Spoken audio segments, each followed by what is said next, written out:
메시지 하러 왔는데 박수 받아보기도 네, 감사합니다. 우리 함께 말씀 보겠습니다. 에베소서 4장 11절 12절 우리 두 절 말씀만 우리 함께 보십시다. 우리 다락방에서 하나만 문화가 바뀌었으면 좋겠다고 하면 우리 성경 찾아보고 확인하는 습관은 좀 있었으면 좋겠습니다. 에베소서 4장 11절 12절 우리 두 절 말씀 같이 합독합니다. 그가 어떤 사람은 사도로, 어떤 사람은 선지자로, 어떤 사람은 복음 전하는 자로, 어떤 사람은 목사와 교사로 삼으셨으니 이는 성도를 온전하게 하여 봉사의 일을 하게 하며 그리스도의 몸을 세우려 하심이라. 아멘. 반갑습니다. 우리 다음 세대를 또 응답받아야 할 중요한 우리 청년들이 모이는 귀한 자리에 행정 목사라는 이유 때문에 아마 여러분들 앞에 서게 되었습니다. 여러분들 보시기에 또 교회를 대표해서 교회 얘기한다라고 고리타분하게 듣지 마시고 저는 아직도 제 마음은 전 청년이라고 생각합니다. 몇 분 웃으셨어요. 우리 지금 49세까지 청년이라는 말을 하는데 제가 아직 만으로는 아직 50이 안 됐기 때문에 청년이라고 생각합니다. 오늘 여러분들하고요 교회의 목사로서가 아니라 하나님 앞에서 여러분들하고 함께 나눌 수 있는 대화들을 좀 했으면 좋겠습니다. 오늘 예배 시간이고 하지만 조금 강의 같을 수도 있고요. 또 여러분들하고 또 솔직한 얘기를 할 수 있는 오늘 강의하는 그래서 준비하긴 했지만 강의를 하는 느낌보다는 가슴을 좀 전달하는 시간이 되었으면 좋겠습니다. 오늘 중직자에 대한 얘기를 여러분들과 좀 하려고 합니다. 하필이면 오늘 여러분들을 만나러 오기 전에 한 집사님이 오셨어요. 임마누엘 설교의 특징은 교회를 다니는데도 성함도 모르고 얼굴은 본 것 같은데 누군지 잘 모르는 분이 행정 목사님이시죠? 라고 하면서 저한테 얘기를 하시는 거예요. 이번에 임직 대상자로 장로님이시라는 겁니다. 장로 임직 대상자신데 안수 집사님이신데 본인이 이번에 안 받았으면 합니다 라는 얘기를 하시는 거예요. 그래서 이유가 뭡니까? 라고 대화를 해봤더니 본인이 지금까지 하나님 앞에서 헌신하고 수고했는데 수고하고 헌신하고 돌아오는 내용은 뭐냐 하면 네가 그 일을 하는 이유는 뒤로 다 대가를 받고 있기 때문에 라고 하는 모욕을 받았고 그렇게 받아오면서도 나는 하나님 앞에서 사역한다고 생각했기 때문에 지금까지 왔는데 그런 많은 상처 속에 자기가 이번에 장로 임직을 받아야 되는데 그런 장로님과 같이 교회를 할 수 없을 것 같습니다. 아직 준비도 안 된 것 같고요. 그래서 이번에 안 받았으면 좋겠습니다 라고 저한테 얘기하시는 거예요. 그래서 제가 그분에게 한번 부탁을 드렸습니다. 오래 생각하시고 기도하셨겠지만 그렇기 때문에 그 현장을 개혁하기 위해서 피하시는 게 아니라 그 자리에 들어가셔서 거기서 응답받으시는 주역으로 서시는 건 어떻게 생각하십니까? 라고 얘기를 드렸어요. 여러분들에게 있어서 중직자라는 이미지는 어떤 이미지입니까? 사모하고 또 닮고 싶고 내가 저 응답의 자리에 가겠다라는 마음이 드십니까? 아니면 나는 저렇게는 안 해야 되겠다 라고 생각하십니까? 아마 여러분들이 사모하시고 여러분들이 본을 보고 응답받으려고 하는 상황이었다면 아마 제가 이 자리에 안 와도 되지 않았을까라고 싶습니다. 저도요 지금 목사가 되었고 교회에서는 조금 이제 연차가 되는 목사가 되었지만 전도사 때 우리 위에 있는 선임 목사님들을 보면서 가지고 있던 생각이 있었습니다. 우리는 나중에 저렇게 하지 말자.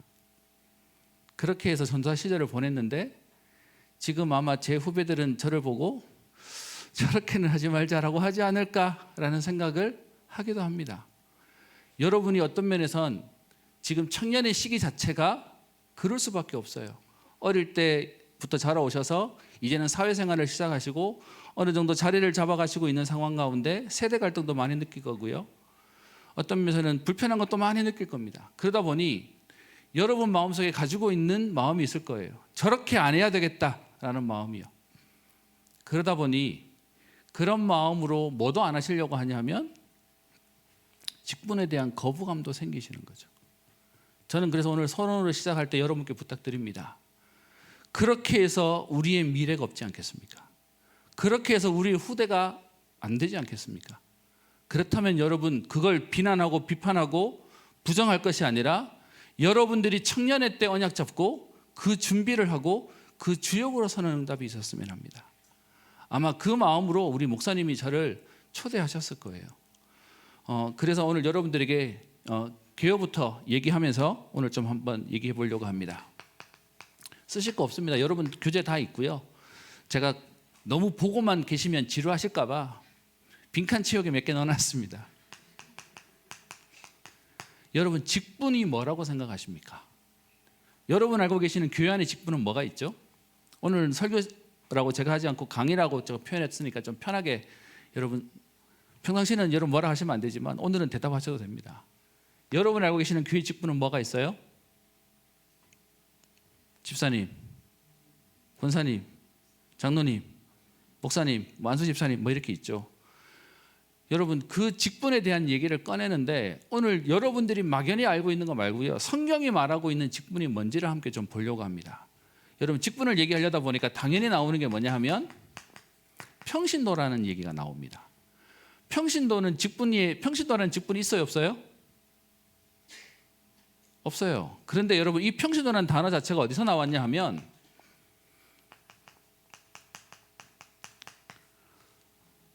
로마 카톨릭에서 성직자와 그리고 일반 성도를 나누기 위해서 만들어 놓은 단어가 평신도예요.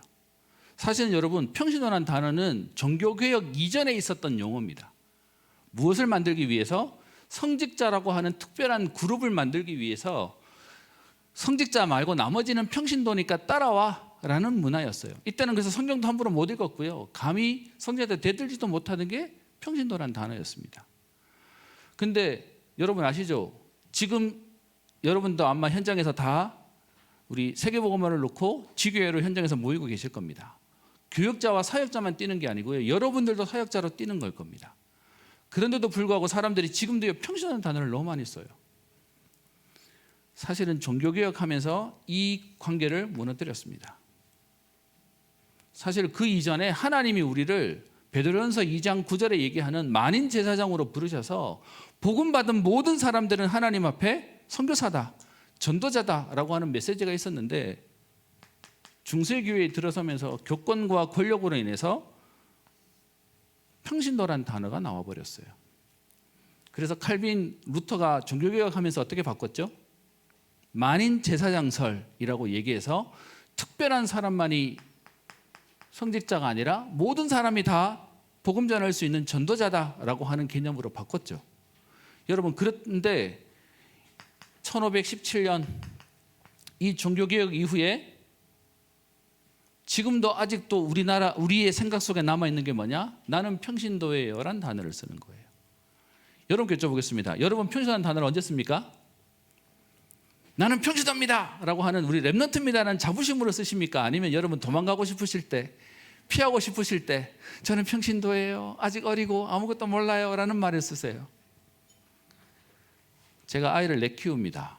집사람이 키우지만 큰애가 대학생이고요, 막내가 지금 중학교 1학년인데 아이들이 쓰는 용어 있어요. 자기가 다 컸다고 얘기할 때는 나 다 컸어요 라고 얘기하고요, 자기가 분리할 때는 난 아직 학생이에요 라고 말을 써요.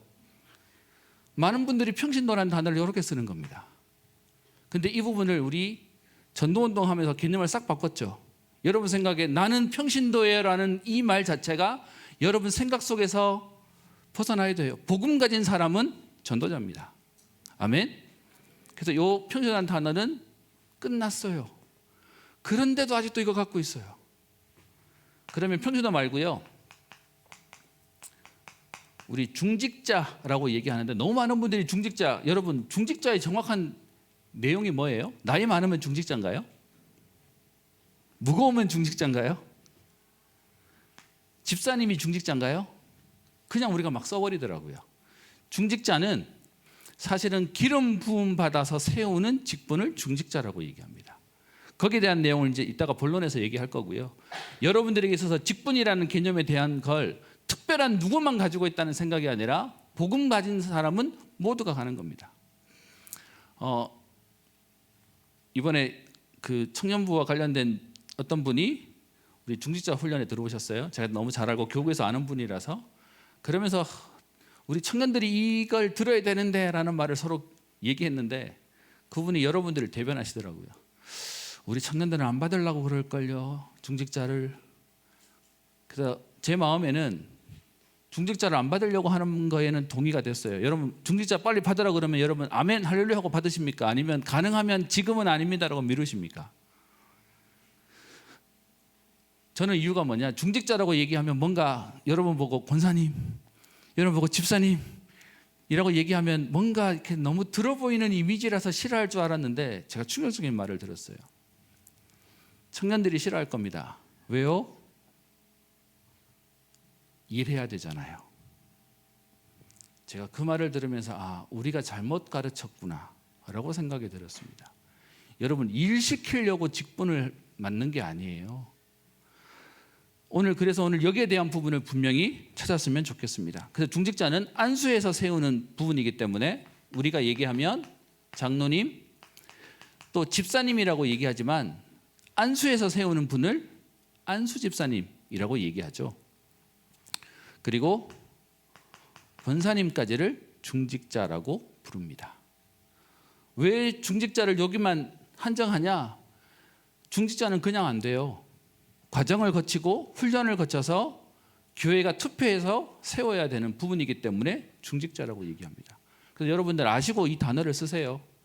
어떤 면에서는 다르게 얘기하겠습니다. 여러분 평생 교회를 다녔는데 이후에 중직자의 자리에 못 가신다는 부분은 여러분 하나님 앞에서 내 신앙을 점검해 보셔야 되는 걸 수도 있습니다.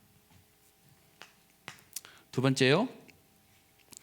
직분을 중직자라고 장로님, 집사님, 권사님이라고 얘기하다 보니 많은 분들이 이 직분은 권력이에요, 섬김이에요.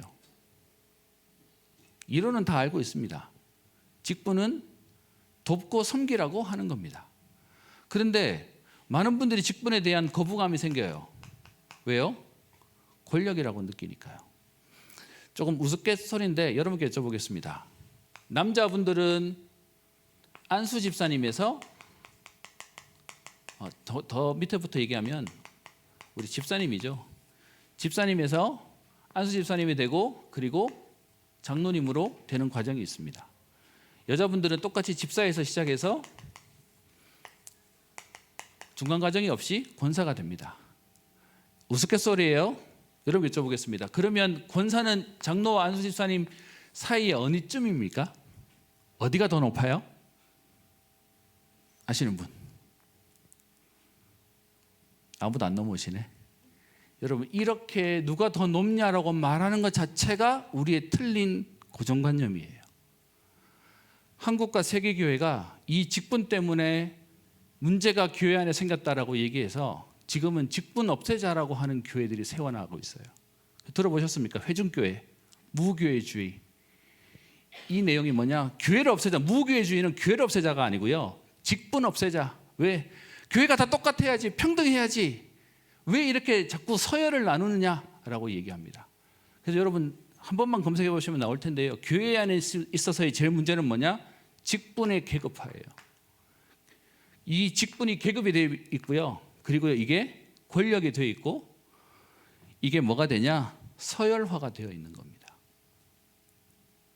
심지어 이 부분을 불신자들이 어떻게 하는 줄 아세요? 제가 듣고 마음이 너무 아팠어요. 친구 두 분이 계시는데 벌써 이제 50, 60 넘었어요. 한 사람은 교회 다니는 분이고 하나는 교회 안 다니시는 분이에요. 근데 교회 안 다니는 분이 교회 다니는 분에게 뭐라고 얘기하냐? 교회에서 직분이 뭐야?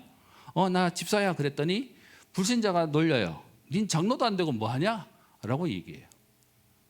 그러다 보니 그 말을 들은 사람들이 내가 평생 다닌 교회에서 직분을 못 받으면 내가 인정받지 못한다고 불신자가 비아냥거리니까 이거 받으려고 막 머리를 쓰는 그림이 되는 거죠.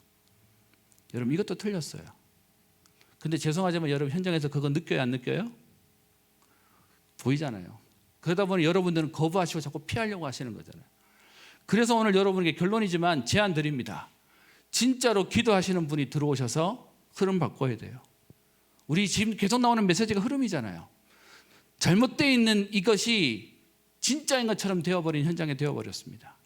그래서 정말 존경받는 장로님, 존경받는 권사님, 여기서 말하는 존경이 좀 이상하네요.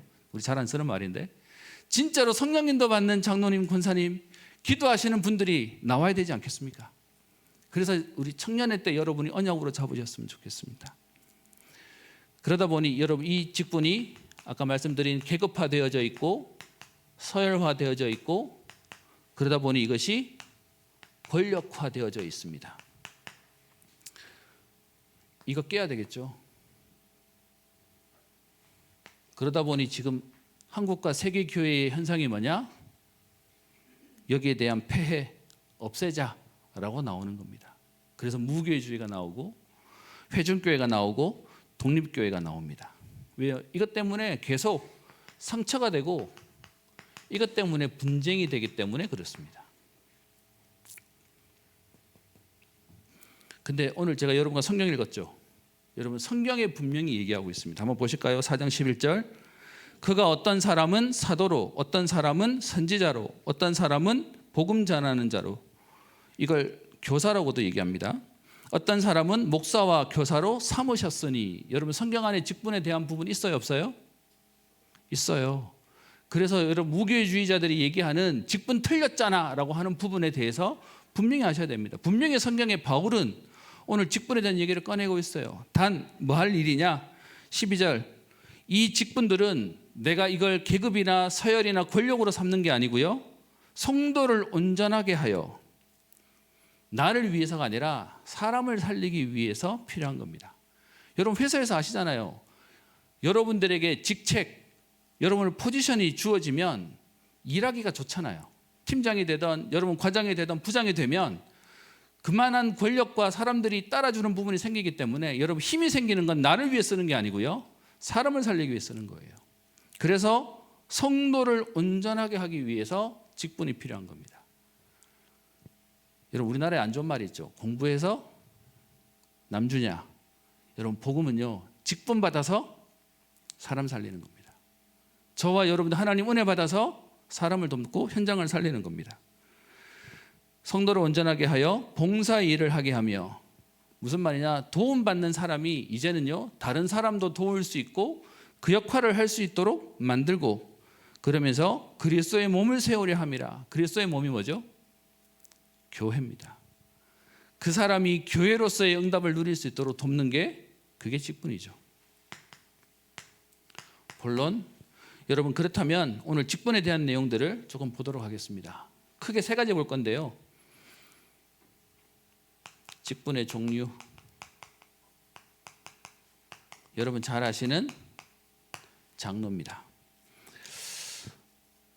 오늘 우리 에베소 4장 11절에 보시면 나오는 목사 그리고 장로, 집사라고 나오는데, 여러분 재밌는 건 오늘 여러분과 볼 거는 안수 집사 그리고 권사입니다. 근데 여러분 성경에 장로란 얘기는 굉장히 많이 나옵니다.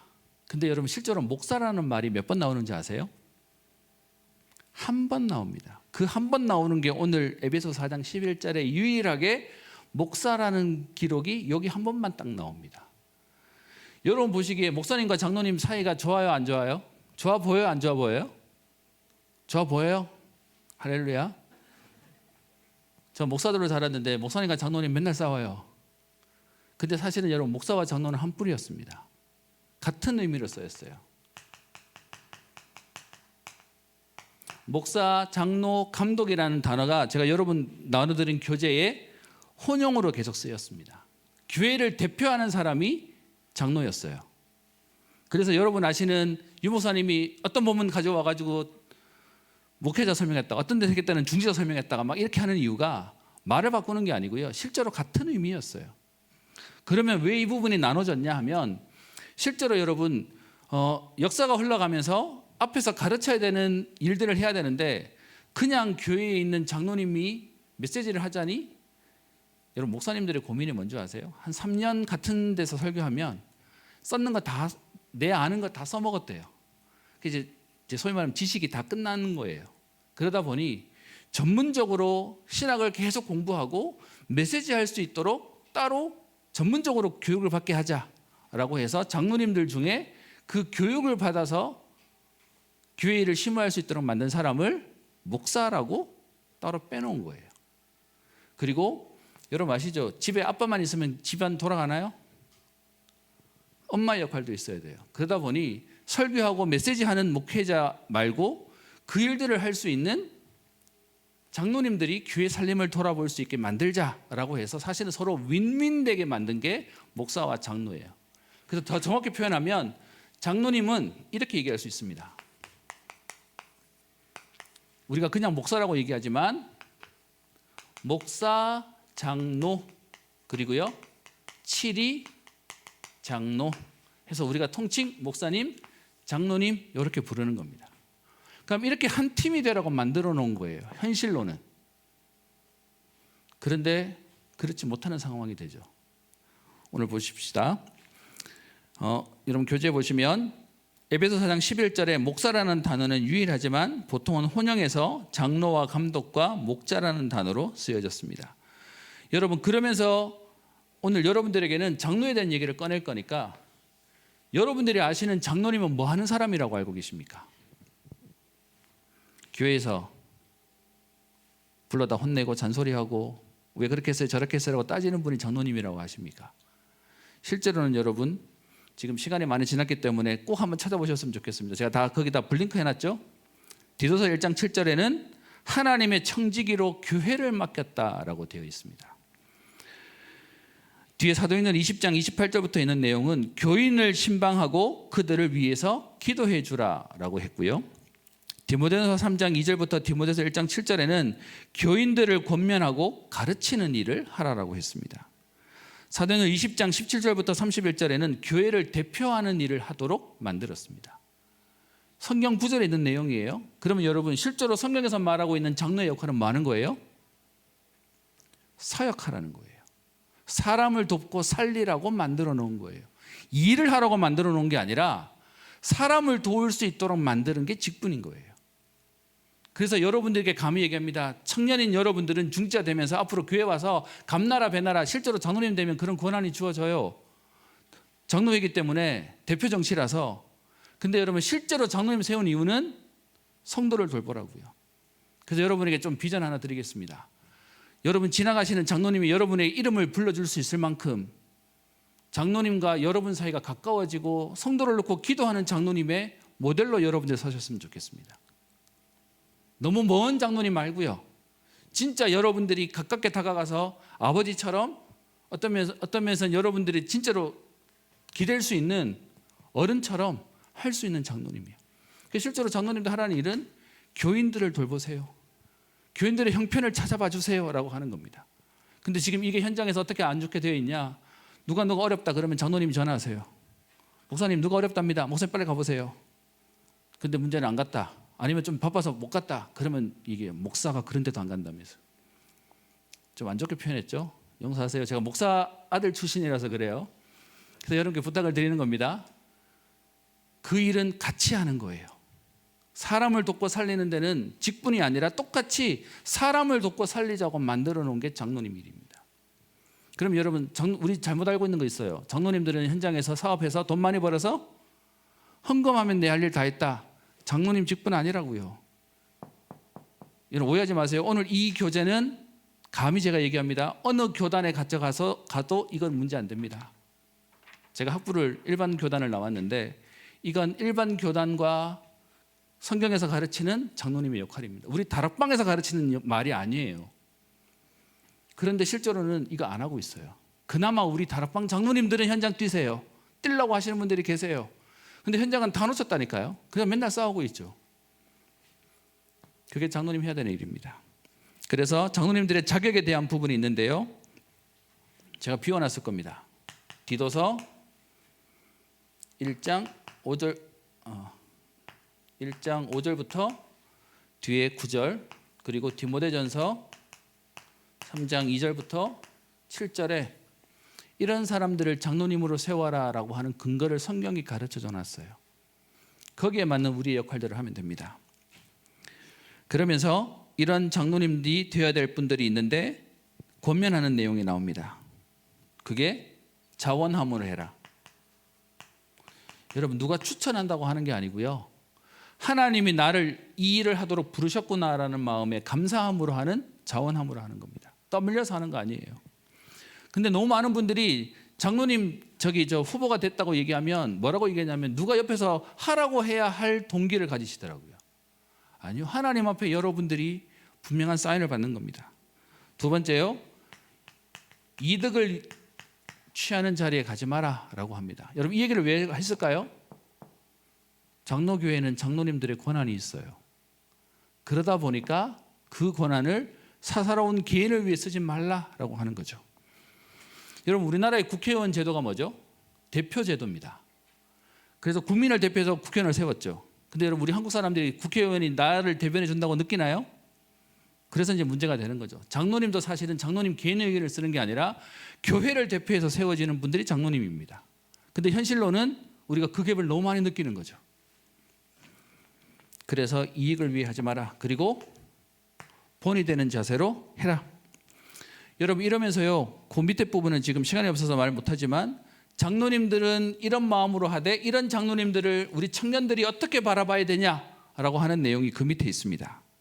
그게 베드로전서 5장 4절, 데살로니가전서 5장 12절에 젊은이들은 이런 장로님들을 이렇게 봐라라고 하는 내용이, 젊은이들은 장로님에게 순종해라.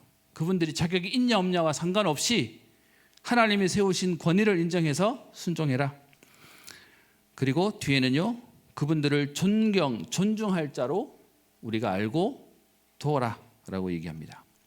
그 다음 나오는 게 집사님에 대한 내용입니다. 아이고, 시간이 너무 빨리 가네요. 좀 빨리 지나갈게요. 집사님에 대한 내용은 여기 있습니다. 디모데전서 3장 8절부터 13절에 있습니다. 찾아보세요. 아까 전에 제가 써드렸는데 디모데전서 3장 2절부터 7절은 장로님에 대한 얘기를 써놓고요, 8절부터 13절에는 안수 집사님들은 이런 사람들을 세워라, 이런 일을 해라 라고 써져 있습니다. 그래서 우리 집사님들이, 안수 집사님들이 해야 될 일이 뭐냐?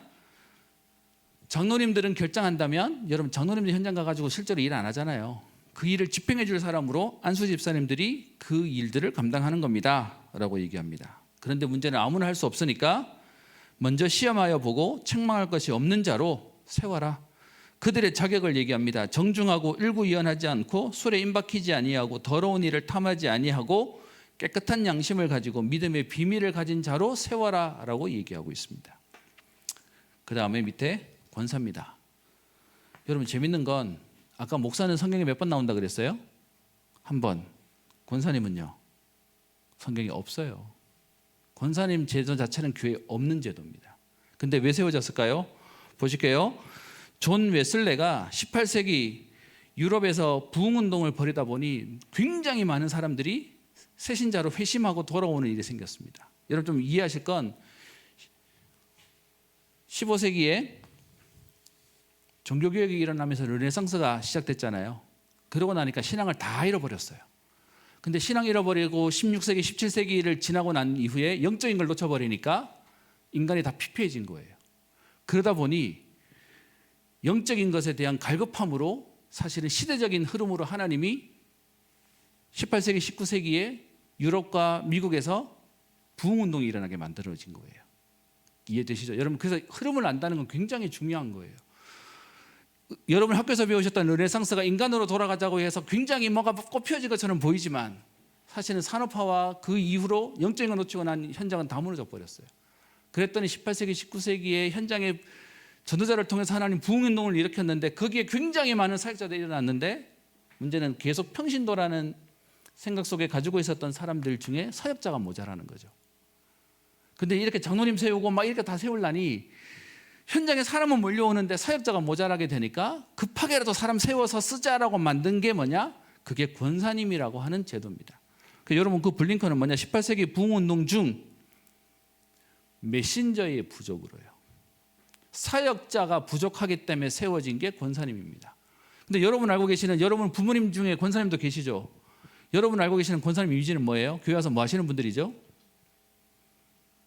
일하시는 분. 자꾸 걸레 가지고 닦고 주방 가서 일하고. 아니요. 성경에서 있는 모든 직분은 사람을 돕고 살리도록 만들어 놓은 거예요. 그래서 여러분 감히 얘기합니다. 저는 유 목사님 만나면서요, 신학교에서 배웠던 이론이 평신도 운동이라고 하는 우리 다락방에 대한 이 메시지가 저는 너무 성경적으로 보였습니다. 메신저 부족으로 인해서 필요에 세웠습니다. 근데 이때만 해도 18세기다 보니 약점이 뭐냐? 남자만 세웠어요. 그렇게 했는데 이 권사님들이 하는 일이 뭐죠? 권면하고 위로해서 사람을 돕고 살리는 거예요. 메시지를 하는 사람이 장로와 그리고 그 일에 심부름하는 사람이 안수 집사님이라면 권사님들은 실제로 가서 그분들을 위로해주고 같이 상담해주고 대화해주는 역할을 했던 거죠. 그랬는데 1939년 미국 연합감리교단에서 이 권사란 제도가 폐지됩니다. 왜 폐지가 되냐? 성령이 없는 거잖아. 그냥 사역자를 더 많이 만들면 되잖아 라고 얘기해서 감리교회에서는 권사제도 폐지하자라고 해서 없어졌었습니다. 그런데 이 상황을 보던 장로교회와 다른 교단들이 여자분들도 직분을 세울 수 있는 길이 열렸어요.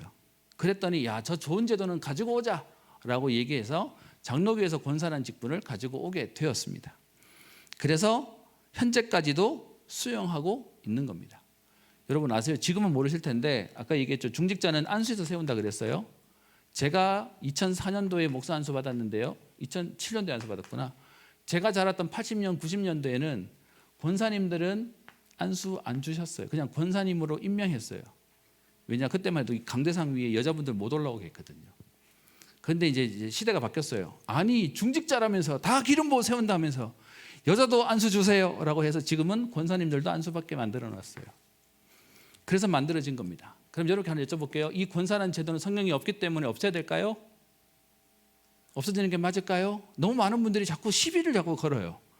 여러분 의미를 알고 의도를 알면 우리에게 응답으로 만들면 되는 겁니다. 그리고 감히 여러분께 얘기할게요. 저는 복음으로 결론난 분들이라면 여자분들은 권사님에서 멈추지 마시고 어쩔 수 없어요. 교회는 장로님들이 교회를 대표하도록 교회법이 만들어져 있어요. 저희가 장로교회를 버리지 않는 이상은. 그렇다면 저는 여러분들 진짜 기도하는 사람들이 장로님의 꿈을 꾸세요. 단 이거 계급이나 서열 때문에 아니고요. 진짜로 사람 살리는 일에 여러분들의 역할을 할 수 있는 그 자리에 기도하면서 들어가셨으면 좋겠습니다.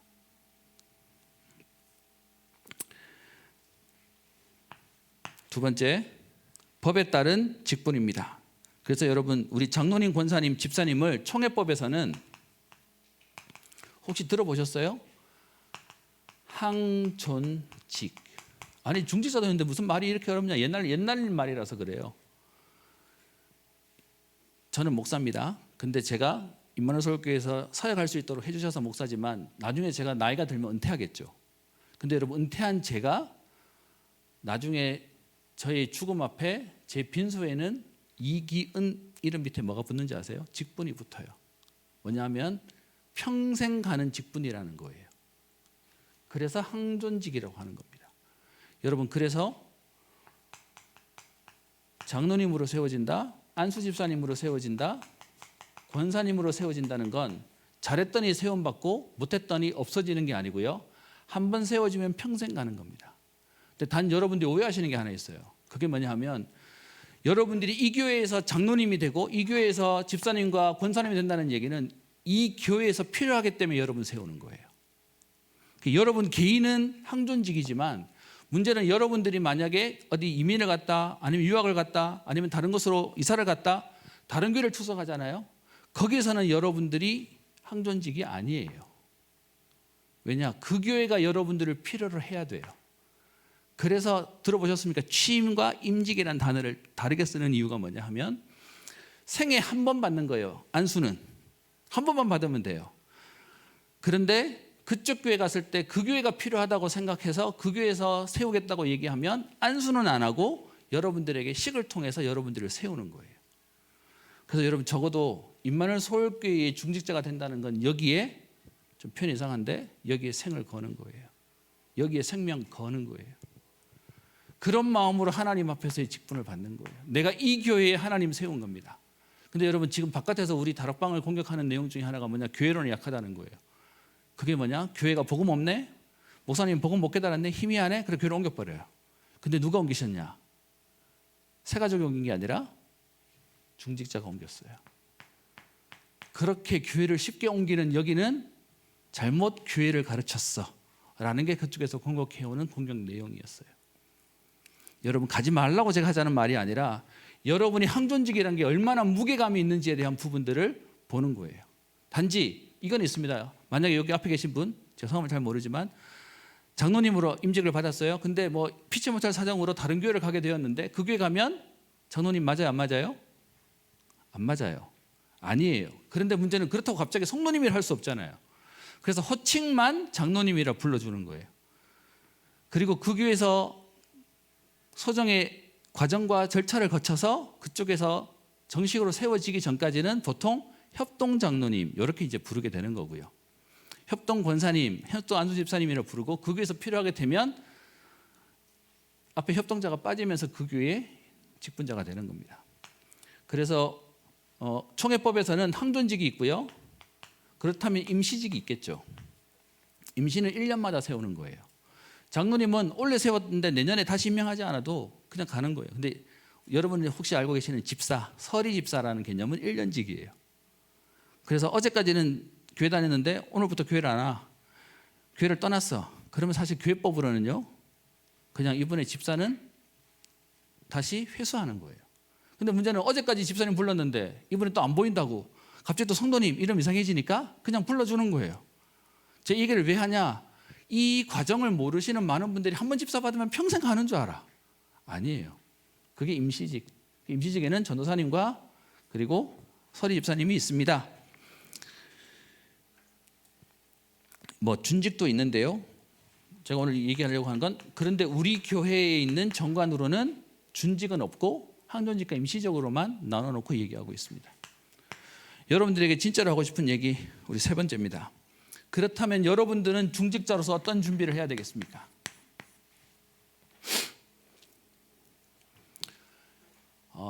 제가 목사 안수 받을 때 얘기를 좀 하겠습니다. 저는 아버지가 목회자셨고요. 작은 교회에서 목회를 하셨는데 평생 어떤 일이 생겼냐? 장로님들하고 계속 부딪히는 목회를 하셨어요. 그러면서 장로님들이 공식적으로 목회자를 어렵게 하는 말이 뭐냐면 무능하다, 뭐 왜 이렇게 하냐, 글이 작다, 막 이런 얘기들 꺼내니까 저는 어릴 때요, 목사가 제일 비참하다고 생각했어요. 왜냐하면 여러분, 만약에 제가 여기 있는 형제님한테 욕을 했어요. 야 이 뭐야 했어요. 그러면 형제님은 저한테 같이 맞받아서 같이 욕해도 돼요. 근데 웃긴 건 목회자는요, 같이 맞받아서 하면 다 뭐라 하는 거예요. 그래서 어릴 때 마음에 세상에 제일 바보가 목회자야 라고 생각했어요. 그래서 목회자 안 되고 싶었어요. 그런데 유 목사님 만나고 난 뒤에 제가 완전 생각이 바뀌었어요. 복음이 가장 귀하기 때문에 복음 전하는 이 일에 내 인생이 있다는 건 감사한 거예요. 그래서 들어왔는데도 불구하고요, 복음은 너무 좋은데 목사 안수를 받아야 될 걸 생각하니까 평생 사람들이 평가하고 뭐라 할 거라고 생각드니까 목사 안수 받기가 너무 싫은 거예요. 이 길에 들어왔음에도 불구하고. 그래서 목사 안수 받을 때가 됐어요. 그래서 교회에서 목사 안수 받으라고 얘기해요. 그것도 축복이에요. 지금 우리 교회 주목님들 많은데 지금 다 뭐 사정이 있어요. 그 좋은 사정이 되는데 제가 제 자신을 돌아보니까 자격이 있을까요, 없을까요? 없는 것 같은 거예요. 나는 목사 될 자격이 없는 것 같은 거예요. 그래서 대구에 계신 아버지한테 전화했어요. 아버지, 이번에 교회에서 목사 안수 받으라고 하는데 돼요? 했더니 그래, 어떻게 할 거냐고 물으세요. 저는 안 받으려고요. 그럼 놀리실 줄 알았더니 너무 덤덤하게 얘기하세요. 왜? 제가 아무리 생각해도 자격이 없는 것 같아요. 목사는 아무나 되면 안 되는데 저는 그 목사가 될 자격이 없는 것 같습니다. 그래서 좀 미루려고요. 그랬더니 저희 부친이 이렇게 얘기하셨어요. 3년 있으면 되겠냐? 5년 있으면 되겠냐? 10년 있으면 자격이 되겠냐? 알아들었어요. 평생 안 됩니다. 그랬더니 그래서 믿음으로 받는 거다. 직분은 하나님 앞에 언약으로 받는 거다. 제가 이 말을 잊을 수가 없어요. 여러분께도 얘기할게요. 안 되는 사람이 욕심 부리려고 하는 직분이라면 받지 마세요. 여러분도 망하고요, 여러분 자녀도 망해요. 그런데 내가 모자란 줄 아는데 하나님이 필요하시다는 그 일에 내가 인도받겠습니다 라는 마음이라면 우리는 자격으로 받는 거 아니에요. 여러분, 우리 구원 자격으로 받았어요? 은혜로 받았어요. 근데 문제는 은혜로 받아놓으니까 이걸 너무 가치 없게 보시는 분도 계세요. 제가 너무 안타까운 내용인데 여러분 옛날에는 이 장로님 뽑으려면 교인이 전체가 그분을 놓고 투표했어요. 그래서 제대로 못하면 인간관계 못하면 큰일 났어요. 근데 지금은 우리 통으로 하다 보니 너무 되는 상황이죠. 그랬더니 어떤 분이요, 가치 없이 받아놓으니까 나중에 문제 생기니까 교회에다가 원망해요. 그러게 왜 나를 직분을 줘서 라고 하면서 교회 욕을 하시더라고요. 여러분 이렇게는 받지 마세요. 여러분이 하나님 앞에 직분을 주신 거에 대해서 준비라고 얘기하니까 막 열심히 하셔라 이 얘기가 아니라 하나님의 은혜가 있어야 되고요, 감사가 있어야 돼요. 오늘 우리 사실 목사님이 이 부분을 3월 달부터 부탁하셨는데 진짜 기도하면서 왔어요. 왜냐하면 제가 가지고 있는 장로님에 대한 상처가 묻어나갈까 봐. 반대로 여러분 중에 장로님 자제로 또 권사님 자제로 크면서 목회자에 대한 비난을 들으면서 크신 분들도 계실 겁니다. 그러다 보니 평생 소라가 으르렁거리면서 살아요. 성경의 원리를 알면 같이 교회를 살리라고 하나님 만들어 놓으신 거예요. 여러분 그 응답을, 제 꿈이 있다면 여러분같이 청년 세대가 올라와 중직자가 되어서 함께 현장을 살리는 데 같이 뛸 수 있는 그날을 기대합니다. 그런 마음으로 같이 인도받고 싶습니다. 그러려니까 은혜로 받으세요. 그리고요 감사함으로 받으세요. 더 중요한 하나님 앞에 중요한 언약을 가지고 인도받으세요. 사단은 평생 여러분에게 자격 있냐 없냐를 물을 거예요. 그리스도께서 끝내신 언약 속에 내가 이 현장에 전도자로 서겠다 마음으로 서시는 겁니다. 그러면서 부탁드릴 건 아무나 안 세워요. 오래 다녔다고 안 세워요. 헌금 많이 했다고 세우지 않아요. 가장 중요한 게 뭐죠? 예배 생활이에요. 여러분 예배는 당연히 공예배 출석이에요. 많은 분들이 공예배 그러니까 못 알아들으시더라고요. 공예배가 뭐죠? 지금 사실 우리 다락방에는 안 쓰는 얘기예요. 그럼 공예배가 있고 사예배가 있습니까? 중요한 예배가 있고 뭐 대예배, 옛날 이런 말 썼었습니다. 오전 예배, 대예배 이런 말 썼어요. 여러분 대예배 있으면 소예배 있습니까? 다 옛날에 쓰던 말들의 표현인데 예배 생활을 여러분도 봅니다. 그렇다고 한 번도 빠지면 안 되냐 그런 말 하자는 건 아니고요. 첫 번째 공예배, 우리 없는 얘기니까 저도 죄송합니다. 옛날 사람이라. 우리 예배 출석입니다. 그리고요 예배 출석만이 하는 게 예배가 아니고요. 여러분 교회를 다니면 한번 생각해 보세요. 옛날에 막 10남매 막 7남매 있었던 그때 어떻게 집이 돌아갔는지 아세요? 다 자녀지만 맞이는 맞이의 역할을 했어요. 그렇기 때문에 돌아갔어요. 지금은 1명, 2명인데 자기들끼리 맨날 싸우다 보니 그냥 자식이 돼버리는 거죠. 여러분 이 큰 교회가 돌아가려면 누군가는 수고하고 헌신해야 됩니다. 그러다 보니 단순히 예배만이 아니고요. 여러분들이 예배 속에 은혜를 받았다면 지금 도움을 받으면 이후에는 다른 사람이 예배 드릴 수 있도록 도와야 되지 않겠습니까? 그게 봉사라는 겁니다. 저는 제 어릴 때 들었던 내용 중에 너무 기대되는 장로님의 이상형이 있습니다. 여러분 지금 우리 신발 다 신고 오지만 예전에는 신발 벗고 교회를 들어갔거든요. 신발 벗고 이렇게 예배당 들어갔거든요. 아이들이 오면서 신발 벗고 막 뛰어들어가는데 장로님이 그 부서에 관련된 분도 아닌데 장로님이 일찍 오셔서 신발 아무렇게나 벗어간 아이들의 뒤에서 신발을 돌려놓고 정리해 주시는 장로님이 계셨다. 아 멋있다. 저런 분이 진짜구나 생각했었어요. 다락방 하기 전에는. 지금은 여러분 현장에 같이 오셔서 현장을 놓고 기도해 주실 수 있는 장로님들이요. 그래서 봉사라는 그림. 그래서 청년들에게 여러분 부탁드리겠습니다. 청년이 할 수 있는 제일 좋은 봉사가 뭐냐? 저는 일단 찬양대요. 찬양대가 왜 좋으냐? 찬양대를 서기 위해서라도 교회 옵니다. 그거 아니면 자꾸 딴짓하거든. 그래서 저는 여러분들이 하실 수 있는 제일 좋은 건 찬양대 해보셔라. 두 번째는 여러분 우리 어른분들도 훈련 많이 분도 좋지만 렘넌트한테는 여러분은 다가만 가도 애들이 좋아해요. 왜요? 정서적으로 통하니까. 그래서 주일학교 교사로 많이들 헌신해 주셔라. 그 다음에 헌금 생활입니다. 많은 분들 헌금 때문에 오해하는데요. 이거 녹음되니까 좀 조심스럽긴 하지만 여러분 교회에서 이번에 중직자를 뽑는데 어떤 분들은 본인이 되었다고 되게 형성하시는 분도 계시지만 어떤 분들은 내가 왜 안 되냐고 막 난리치시는 분도 계셨어요.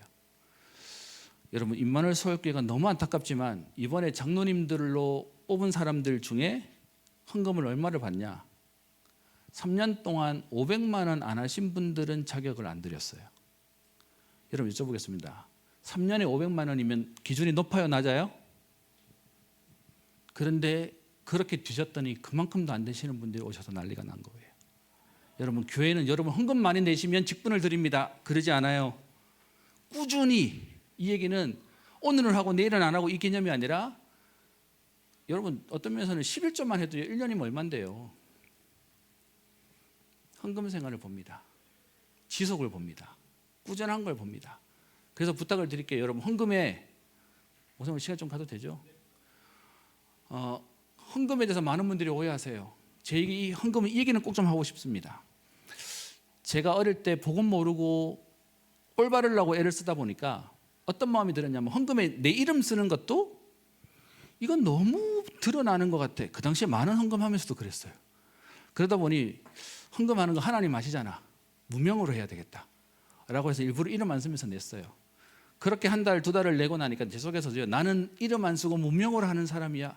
여러분 그래서요, 겸손이 잘못하면 교만으로 가요. 그런 마음이 있는데 이 얘기를 집에서 밥 먹는 아버지에게 제가 몇 달 만에 얘기했어요. 칭찬받으려고. 아버지, 제가 요즘은 헌금을 무명으로 합니다. 그런 마음이 들어서 했습니다. 그럼 아버지가 칭찬해 줄 줄 알았더니 아버지가 혼내셨어요. 네가 지금 교만하다. 왜냐? 당연하게 하나님께 드려야 될 것을 거기에 이름을 쓰냐 안 쓰냐를 의식한다는 것 자체가 네가 지금 뭔가 착각하고 있는 거다. 여러분께 그래서 얘기하겠습니다. 여러분 헌금을 많이 하라는 얘기하자는 게 아닙니다. 여러분 친구 만나는데도 여러분 뭐 저 음료수 하나 사 먹잖아요. 하나님 앞에 여러분 마음으로 오실 때 여러분의 중심과 마음이 담기는 마음으로 오는 겁니다. 그걸 교회에서 지금 여러분들을 찾고 물어보는 겁니다. 그래서 우리 보통 얘기하는 4대 헌금, 여러분 언약이라도 잡아야죠. 그리고요 절기 헌금. 절기 헌금 그러면 뭔지 아십니까? 부활, 맥주, 추수, 뭐 그리고 크리스마스, 뭐 이렇게 신년 헌금 뭐 이런 것들이죠. 그러면서 세 번째, 믿음은 너무 좋은데 사회생활을 안 해. 여러분 이런 분들이 중직자로 지도자로 나서는 부분은 곤란하겠죠. 그래서 인간관계도 필요하고요. 그리고 사회생활도 필요합니다. 여러분 여기까지가 일반 교회에서 가르치는 겁니다. 저는 여기서 하나 더 얘기했습니다. 우리 다락방은 하나 더 해야 됩니다. 이렇게만 중직자 되는 거 아니에요. 중직자로 되려면 하나 더 해야 될 게 뭐냐? 우리는 현장을 놓치지 않아야 됩니다.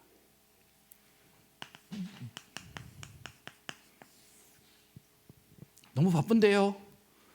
여러분 그래야 세계복음 하지 않겠습니까? 놀아가면서 세계복음 어떻게 합니까? 그래서 여러분 현장에서 모이는 거, 현장에서 여러분 함께 인도받는 거, 이 꿈을 꾸지 않으면 죄송합니다. 기존교회 갈 겁니다. 제가 9학번으로 대학을 다녔는데 그때까지 저는 기존교회에 있었습니다. 여러분 이거 30년의 이 흐름에 여러분들이 이 언약을 전달하지 못하면 10년 뒤, 20년 뒤에는 우리는 기존교회에 비슷해져 가고 있을 겁니다. 기존교회가 나쁘다고만 제가 하려는 말이 아니라 우리가 하는 세계복음의 언약은 전달되어야 되지 않겠습니까? 마지막입니다. 결론. 불린 거 찾았는데요. 오늘 여러분들에게 중직자라고 하는 이 단어가 하나님 앞에 주시는 중요한 정체성으로 우리 인도받았으면 합니다.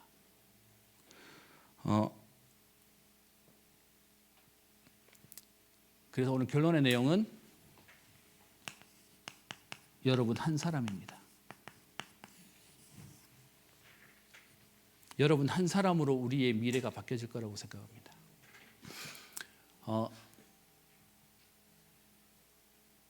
사도행전 6장 1절부터 7절에 보면 7집사를 세우는 내용이 나옵니다. 근데 여러분 7집사를 세우고 난 뒤에 결론이 뭐죠? 7집사를 세우고 그들에게 안수하여 세우고 난 뒤에 주시는 축복이 7절에 나옵니다. 뭐라고 나오죠? 하나님의 말씀이 점점 왕성하여 제자의 수가 더 심히 많아지고 허다한 제사장의 무리도 이 도에 복종하니라.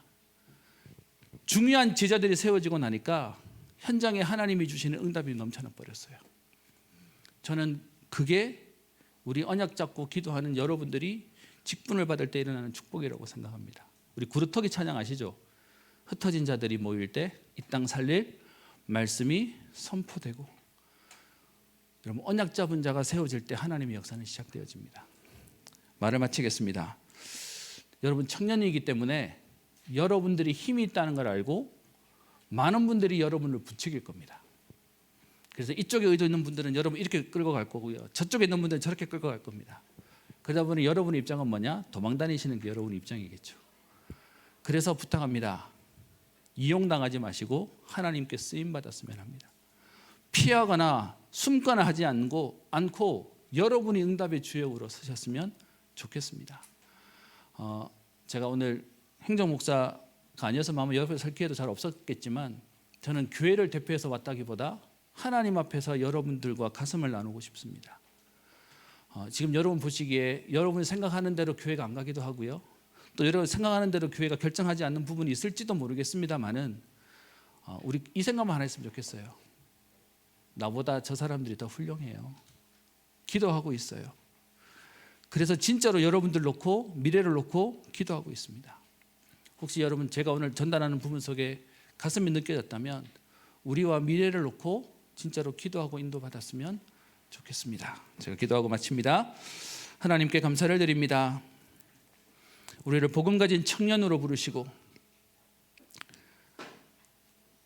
능력 있고 실력 있는 사람도 깨달을 수 없는 예수가 그리스도라는 복음의 비밀을 가지고 세계복음화의 언약 가운데 우리를 불러주시니 감사를 드립니다.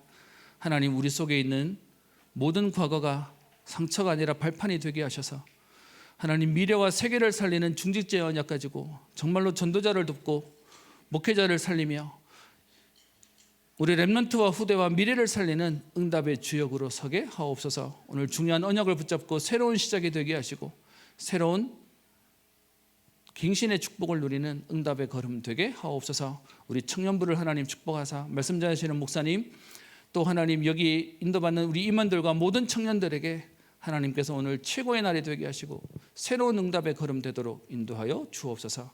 감사드리며 살아계신 우리 주 예수 그리스도의 이름으로 기도드립니다. 아멘. 하나님께 감사를 드립니다.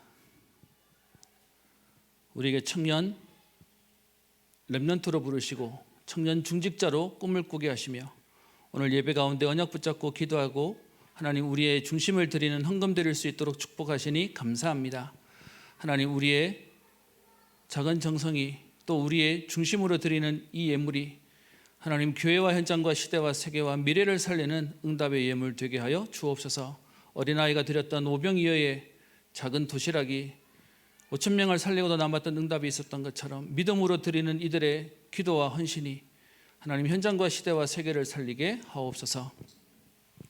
지금은 모든 문제 해결자 되신 우리 주 예수 그리스도의 은혜와 하나님의 사랑과 성령님의 내주인도 역사 교통 충만케 하심이 미래 중직자의 언약을 붙잡고 오늘부터 하나님 앞에 예배와 헌금과 사회생활과 현장 사역을 놓고 기도하며 결단하는 사랑하는 모든 청년들 위해, 저들의 미래와 저들의 현장 위에 이를 놓고 수고하시는 모든 교육자와 청묘와 관계된 모든 하나님의 사람들 위해 이제와 영원토록 항상 함께 있을지어다. 아멘.